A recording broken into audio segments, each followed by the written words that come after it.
Shalom. Selamat pagi keluarga Victory Life Community dimanapun berada. Pagi hari ini senang sekali bisa menjumpai kita semua melalui channel YouTube VLC Kupang. Dan kami bersyukur kita tetap satu di dalam roh. Amin. Dan saya percaya kuasa Tuhan menyertai kita hari ini. Nah, pagi ini saya ingin kita masih bahas tentang Kingdom of God. Dan saudaraku, reputasi nama Allah sebagai Raja. Saudara yang kekasih dalam Yesus Kristus Tuhan, pagi ini secara khusus saya mau share bagi kita, dikuduskanlah namamu. Dari Matius 6, ya saudaraku yang kasih, ayat 7, 8, dan 9. Demikian bunyi firman Tuhan pagi hari ini, kita akan membacanya bersama-sama.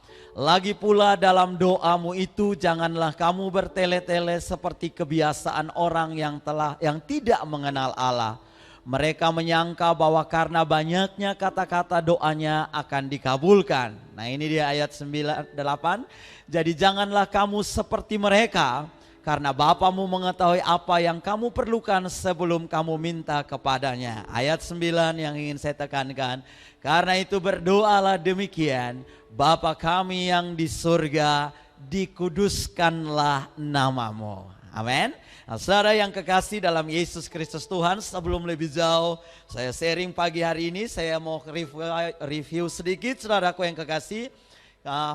Bulan-bulan terakhir ini kita sedang belajar tentang Kingdom of God, kerajaan Allah.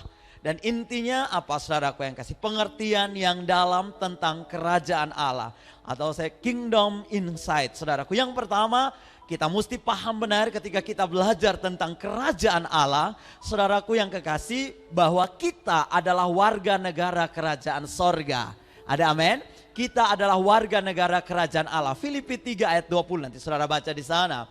Tetapi saudaraku, kita diutus dan ditakdirkan untuk ada di bumi selamanya.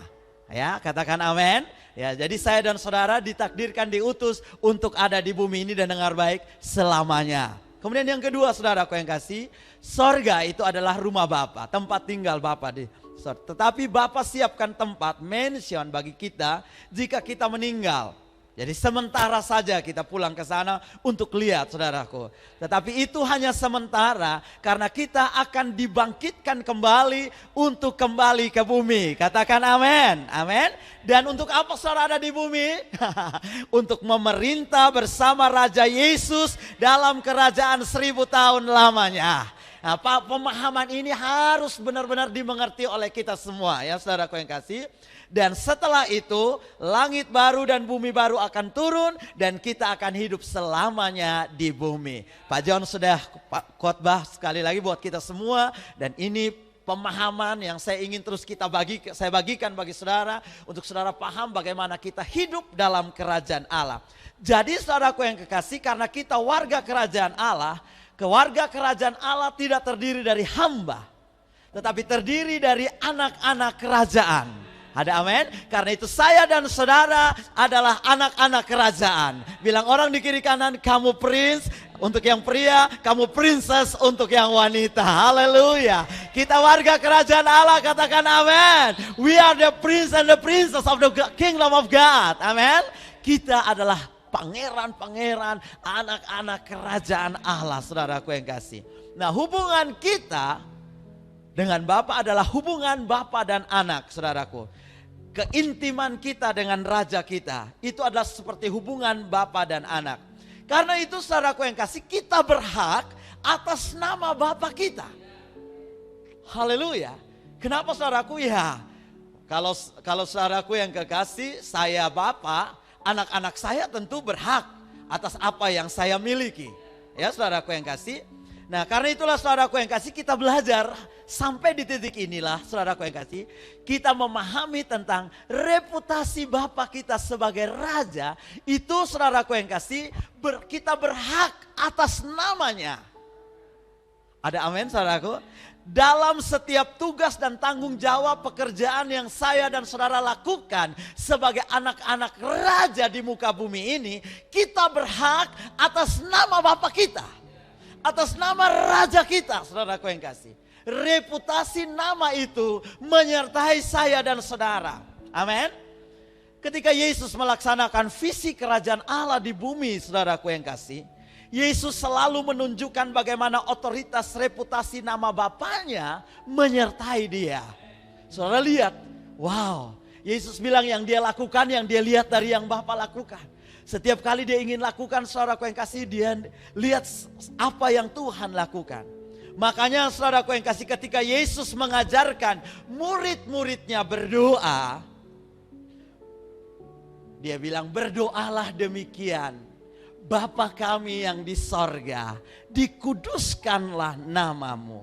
Saudaraku yang kekasih dalam Yesus Kristus Tuhan, Yesus ingin mengajarkan murid-muridnya untuk mempercayai bahwa nama Tuhan yang disebut atas mereka adalah jaminan akan jawaban doa. Nama Yesus, nama Bapa kita, saudaraku, nama Raja di atas segala raja, yang saya dan saudara percaya dalam seluruh kehidupan kita, saudaraku, merupakan jaminan, haleluya. Sekali lagi saya ingatkan, merupakan jaminan reputasi nama Bapa di sorga, reputasi nama Raja di atas segala raja itu, saudaraku, menjadi jaminan akan setiap jawaban doa dalam hidup saya dan saudara, dalam setiap tugas dan tanggung jawab pekerjaan yang kita lakukan sebagai anak-anak Raja di bumi ini. Kenapa? Karena ada bobot di dalam nama itu, saudaraku yang kasih. Karena itu saudaraku, reputasi nama Tuhan tidak dapat digagalkan, tidak mungkin digagalkan oleh apapun. Kenapa? Karena reputasi itu menggambarkan tentang otoritas yang Allah nyatakan dalam kehidupan kita. Saudaraku yang kasih, saudara pernah dengar kata catut nama? Ada orang catut nama. Kalau mau suruh apa-apa, ya sebut ini Bapak John yang bilang. Kalau sebilang Bapak John F yang bilang, saudaraku yang kasih, itu siapapun saudara, ya toh bawa-bawa nama begitu, saudaraku yang kasih ya. Ini Bapak John yang bilang, ini Bapak John yang bilang. Wah, jadi atau kalau di sekolah ini Ibu Melse yang bilang. Kalau sudah dia bilang Ibu Melse yang bilang, saudaraku yang kasih, itu padahal Ibu Melse tidak bilang, hanya ya supaya don dengar, bawa-bawa begitu. Jadi saudaraku lihat, itu yang namanya orang bilang reputasi namanya, saudaraku yang kasih, luar biasa. Jadi saudaraku yang kekasih dalam Yesus Kristus Tuhan, reputasi itu perbuatan atau karakter sebagai sebab mendapat nama baik. Nah saudaraku, jadi reputasi itu kesan atau perasaan atau gambaran dari publik terhadap seseorang atau institusi.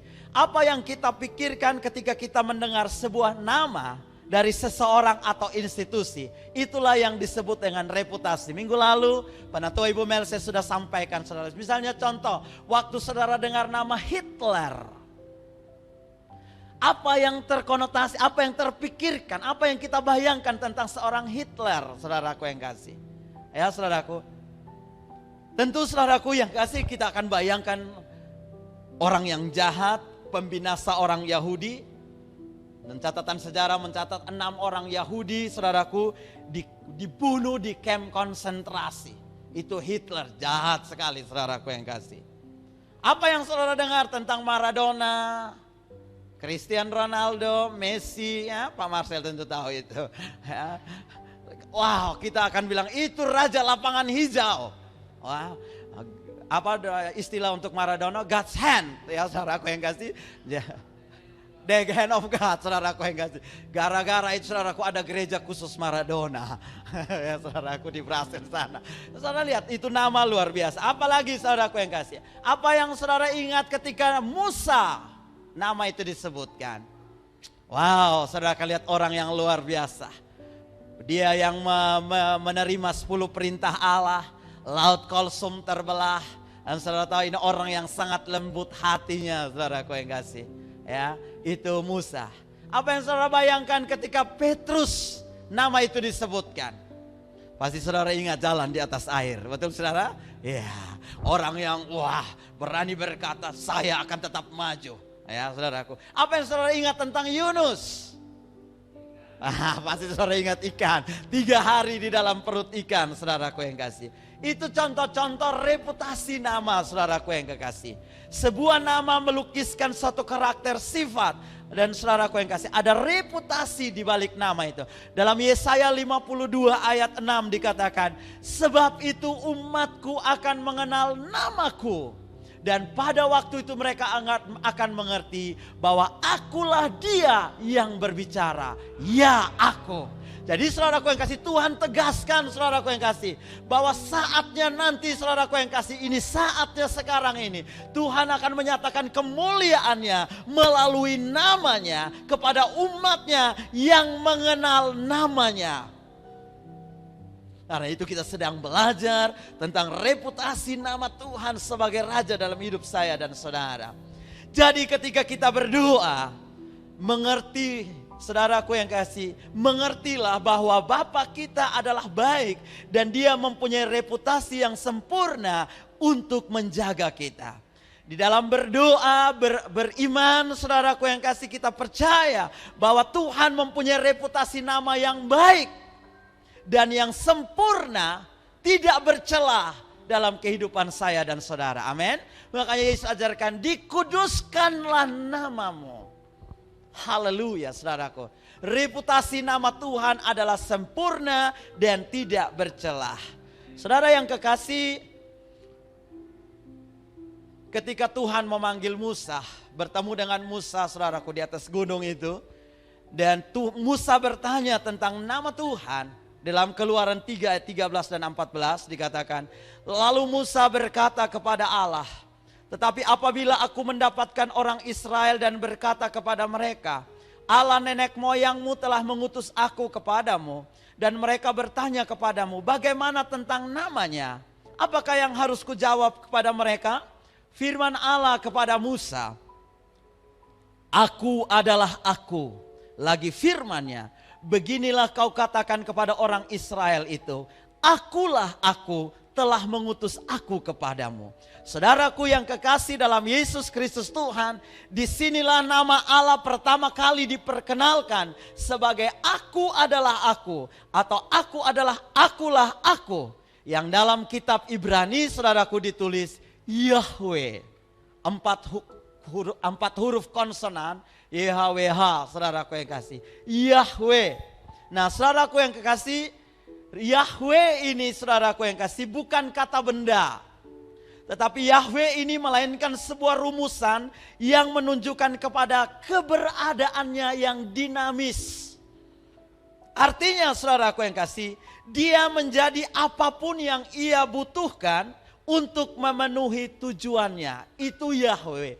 Jadi ketika Allah memperkenalkan dirinya sebagai aku adalah aku, saudaraku yang kekasih, akulah aku atau Yahweh, Allah ingin memperkenalkan dirinya, saudaraku, sebagai sesuatu yang dinamis, keberadaan yang dinamis, dan dia siap menjadi apapun yang dibutuhkan untuk memenuhi tujuannya. Itu Yahweh, saudaraku yang kasih. Contohnya, saudaraku yang kasih, sebagai suami atau bapak, lebih pas bapak, saudaraku yang kasih. Dikatakan bapak itu sumber, ya. Untuk mengurus keluarganya, seorang bapak menjadi pencari nafkah, bisa menjadi konselor, bisa menjadi hakim, bisa menjadi negosiator, bisa menjadi pelindung, bisa menjadi guru, tergantung kebutuhan dan keadaan keluarga. Makanya saudaraku, bapak itu sumber, ya toh? Orang apa-apa minta bapak, apa-apa minta bapak. Nah kalau bapak secapek bilang, pesan semua minta di beta. Nah istri yang pintar, saudara, kok bapak sumber nah. Iya toh, kok bapak sumber nah, saudaraku yang kasih. Jadi semua kayak bapak ya. Itu saudaraku yang kasih, itu yang dijelaskan. Allah menjelaskan dirinya di dalam posisinya seperti itu. Jadi apapun yang kita butuhkan, Yahweh Allah yang besar itu, saudaraku yang kasih, siap memenuhi semua kebutuhan kita. Saudaraku yang kekasih dalam Yesus Kristus Tuhan. Karena itulah seorang bapa di rumah, seorang ayah di rumah, saudaraku yang kasih, harus punya peranan yang tepat, saudaraku. Kalau dia gagal memerankan fungsinya sebagai seorang ayah, maka tadi, saudaraku yang kasih, keluarga, rumah tangga, saudaraku yang kasih ya. Makanya seorang ayah itu, seorang bapak itu sumber di rumah. Saudaraku yang kekasih dalam Yesus Kristus Tuhan. Namun nama Yahweh, YHWH tadi saudaraku yang kasih, terlalu kudus bagi orang Yahudi, orang Israel untuk mengucapkannya. Orang Israel itu nama terlalu dahsyat untuk diucapkan kata Yahweh itu saudaraku, terlalu kudus. Alkitab orang mencatat saudara kalau menyebutkan namanya itu mereka sujud sampai ke tanah. Karena kenapa nama itu terlalu kudus? Sehingga saudaraku yang kasih, nama Yahweh itu kemudian diganti dengan kata Adonai. Elohim Adonai saudaraku. Adonai itu artinya saudaraku, Tuanku, pemilik, penguasa, junjungan yang mulia atau my Lord. Jadi panggilan raja saudaraku yang kasih. Maka dalam hidup berkerajaan Allah adalah yang mulia. Tuanku raja penguasa. Adonai itu yang dinyatakan bagi umat Tuhan. Bagi saya dan saudara. Nah saudara yang kekasih dalam Yesus Kristus Tuhan. Adonai artinya raja yang memenuhi kebutuhan rakyatnya dalam semua aspek kehidupan. Haleluya, ada amin. Dan Adonai itu ada di dalam hidup saya dan saudara. Apa saja saudaraku? Tentu saudaraku, kesejahteraan rakyatnya, perlindungan, keamanan dan sebagainya saudaraku yang kekasih. Itu tugas seorang raja. Tugas seorang raja adalah melindungi rakyatnya, memberikan kesejahteraan, kemakmuran kepada rakyatnya. Ketika kita mempercayai Allah sebagai Adonai, dengar saudaraku, reputasi nama Tuhan Adonai itu ada dalam kehidupan saya dan saudara. Maka dengar, semua aspek kehidupan saya dan saudara dijamin aman. Saudara yang kekasih dalam Yesus Kristus Tuhan, raja itu memberi perlindungan. Di dalam Yosua 3 ayat 10 dikatakan, lagi kata Yosua, dari hal inilah akan kamu ketahui bahwa Allah yang hidup ada di tengah-tengah kamu, dan bahwa sungguh-sungguh akan dihalaunya orang Kanaan, orang Het, orang Hewi, orang Feris, orang Girgasi, orang Amori dan orang Yebus itu dari depan kamu. Amin, saudaraku yang kasih. Sesungguhnya Allah yang hidup itu, Adonai itu saudaraku, Allah yang hidup ada di tengah-tengah VLC, amin. Ada di tengah-tengah keluargamu dan keluargaku, haleluya. Saya senang ayat-ayat itu saudaraku, dikatakan bahwa Allah yang hidup, tidak titik di situ saudaraku yang kasih. Tapi Allah yang hidup ada di tengah-tengah kamu. Haleluya. Sebagai raja, Allah ada di tengah-tengah kehidupan saya dan saudara. Dia Allah yang hidup yang ada di tengah-tengah kita. Bahkan dikatakan dia akan halau semua musuh-musuh kita. Ya saudaraku yang kasih, itu musuh-musuh orang Kanaan, itu orang Het, orang Hewi, orang Feris, orang Girgasi, orang Kanaan, orang Amori, orang Yebus, saudaraku yang kasih. Itu lagu di Kidung Jemaat, dihalaunya musuhku kejam. Ya, kekuatan serta penghiburan. Saudara dengar itu? Haleluya. Allah yang hidup ada di tengah-tengah kita. Yang percaya katakan amin. Dia ada di tengah-tengah kehidupan saya dan saudara. Dia memberi jaminan perlindungan bagi kita dimanapun kita berada. Kemarin saya diberkati dengan saat teduh yang luar biasa saudaraku.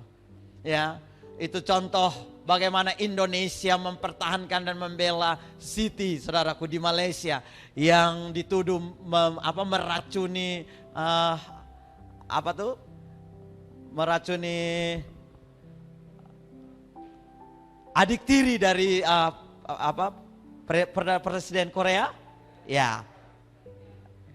Ya, saudaraku yang kasih, Indonesia habis-habisan bela. Hanya seorang Siti, saudaraku yang kasih. Siapa dia? Dia bukan pahlawan, dia bukan pejabat, saudaraku yang kasih. Dia seorang karyawan.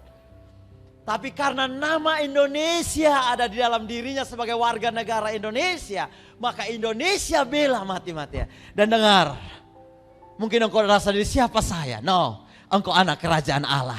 Oleh karenanya Allah akan memberi perlindungan full buat hidupmu dan hidupku. Haleluya. Dia menyertai saya dan saudara.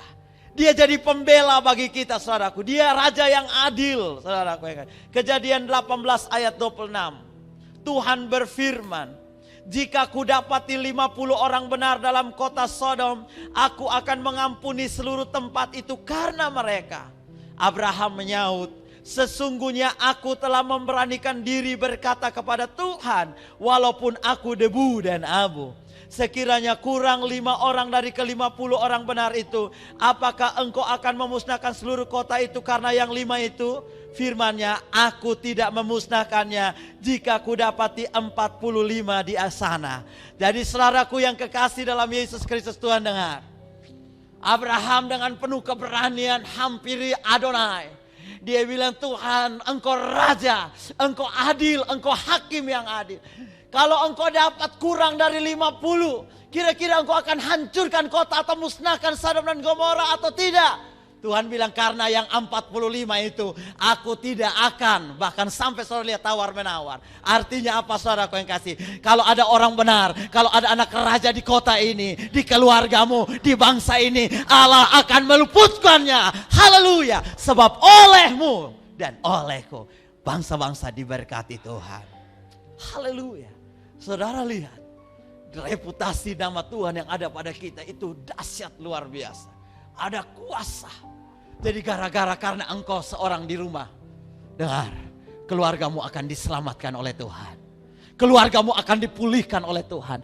Keluargamu akan diubahkan oleh Tuhan. Karena itu jangan menyerah, saudaraku yang kekasih. Bahkan saudaraku yang kasih, raja itu penyedia semua kebutuhan. Dia Allah Jehovah Jireh. Kejadian 22 ayat 14 dikatakan, dan Abraham menamai tempat itu Tuhan menyediakan. Sebab itu sampai sekarang dikatakan orang di atas gunung Tuhan akan disediakan. Saudara yang kekasih dalam Yesus Kristus, Allah menyediakan semua bagi saya dan saudara.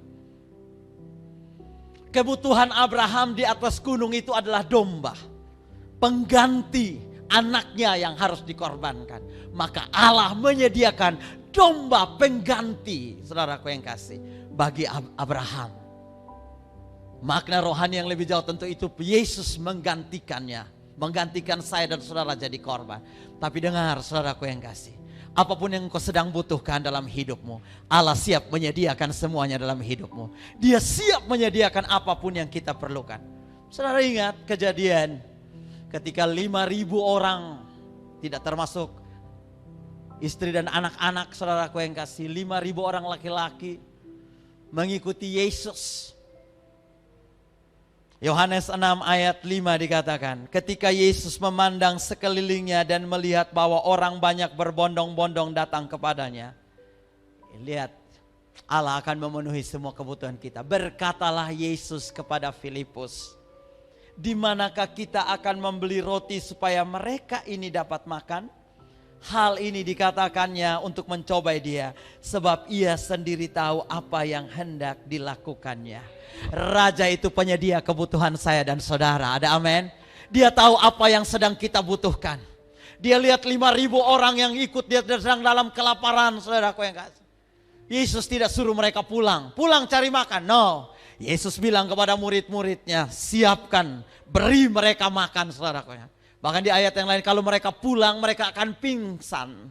Saudara, betapa Allah Jehovah Jireh itu akan memenuhi semua kebutuhan, keperluan kehidupan saya dan saudara. Amin, saudaraku yang kasih. Dia menyediakan.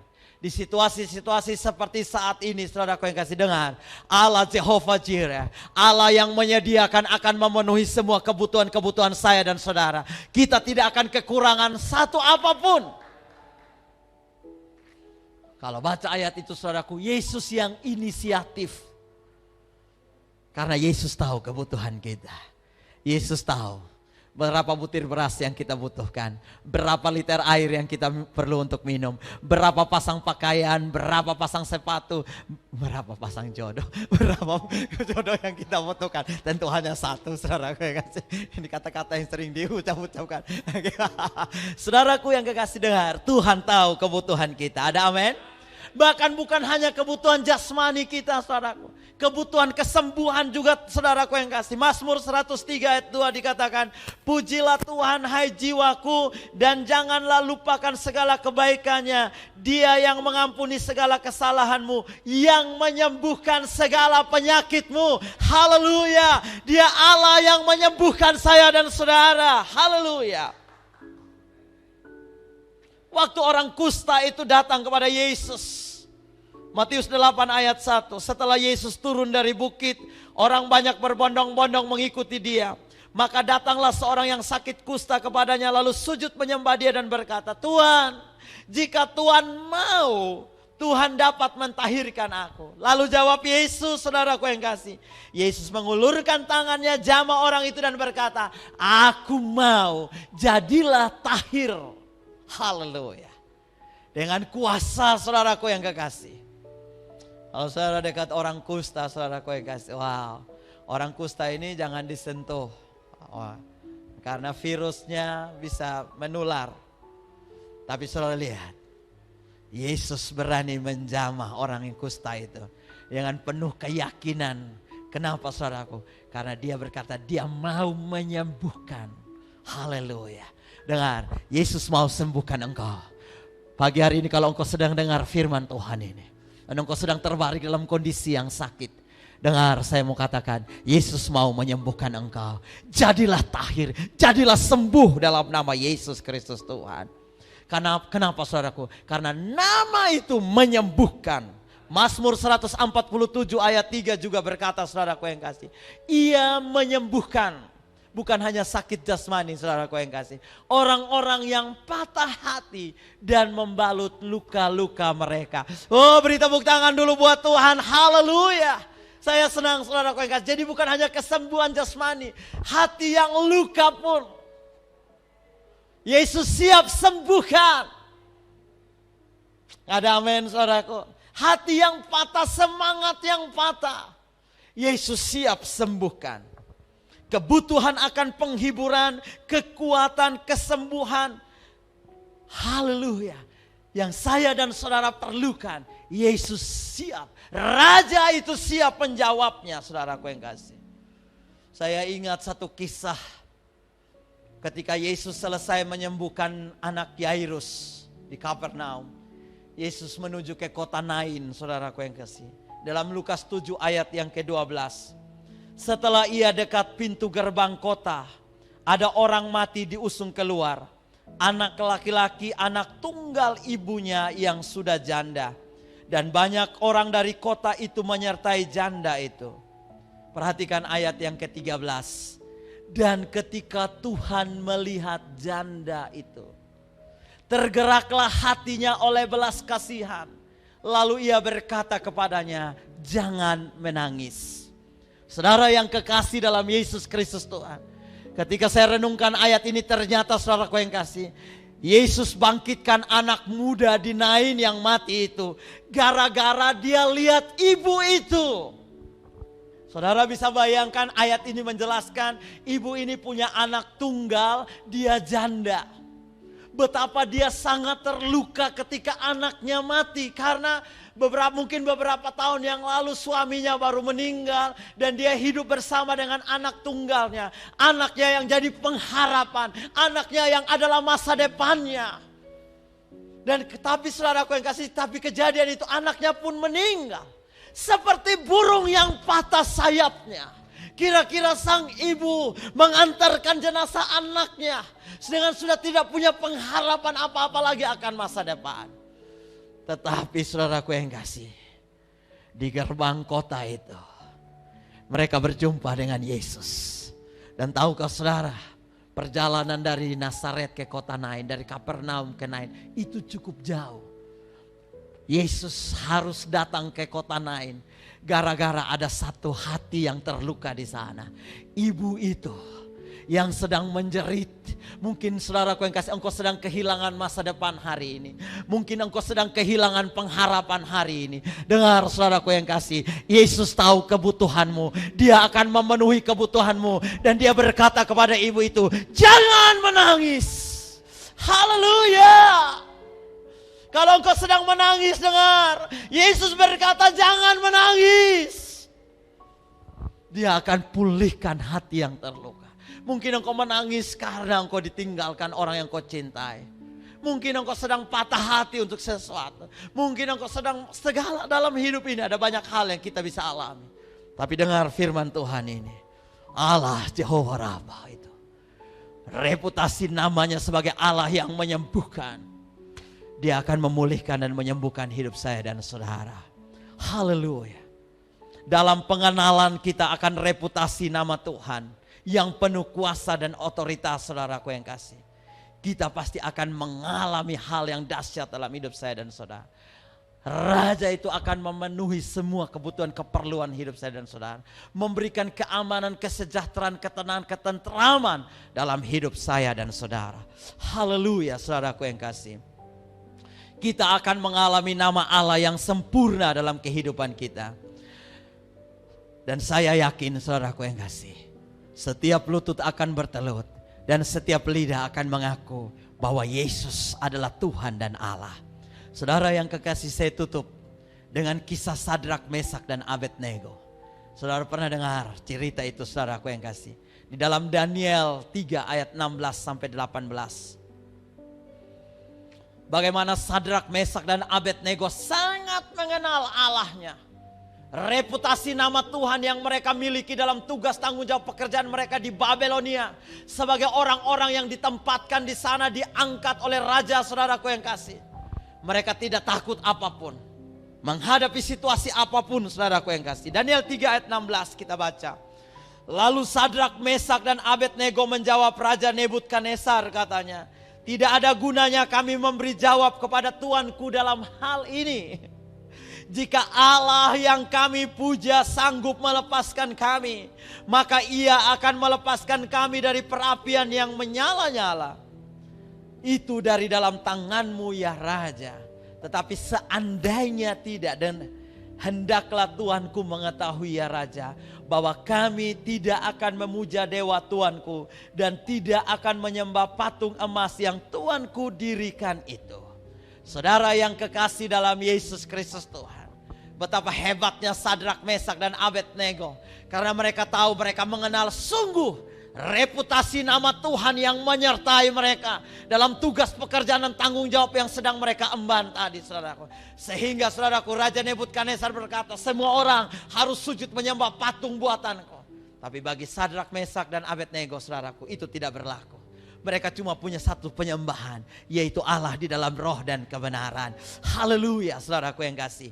Dan tahukah saudara, waktu Allah dengar Sadrak, Mesak, Abednego berkomitmen dahsyat yang luar biasa, sorga akan mensuplai semua hal yang dibutuhkan. Saudara yang kekasih dalam ini, kalau kita baca terus, saudaraku yang kasih, ayat 22, karena titah raja itu keras, dipanaskannya perapian itu dengan luar biasa, sehingga nyala api itu membakar mati orang-orang yang mengangkat Sadrak, Mesak dan Abednego itu ke atas. Tetapi ketika orang itu, yakni Sadrak, ketiga orang itu, yakni Sadrak, Mesak dan Abednego, jatuh ke dalam perapian yang menyala-nyala itu dengan terikat. Kemudian terkejutlah Raja Nebukadnezar, lalu bangun dengan segera, berkatalah ia kepada menterinya, bukankah tiga orang yang telah kita campakkan dengan terikat ke dalam api itu? Jawab mereka kepada raja, benar ya Raja. Katanya, tetapi ada 4 orang kulihat berjalan-jalan dengan bebas di tengah-tengah api itu. Mereka tidak terluka. Dan yang keempat itu rupanya seperti anak dewa. Haleluya. Dengar saudaraku yang kasih, reputasi nama Tuhan membuat saya dan saudara siap menghadapi apapun dalam hidup ini. Tantangan-tantangan dan persoalan-persoalan kehidupan kita, saudaraku yang kasih. Sadrak, Mesak, Abednego bebas. Bahkan dikatakan, saudaraku, bau terbakar sedikit pun tidak ada pada mereka.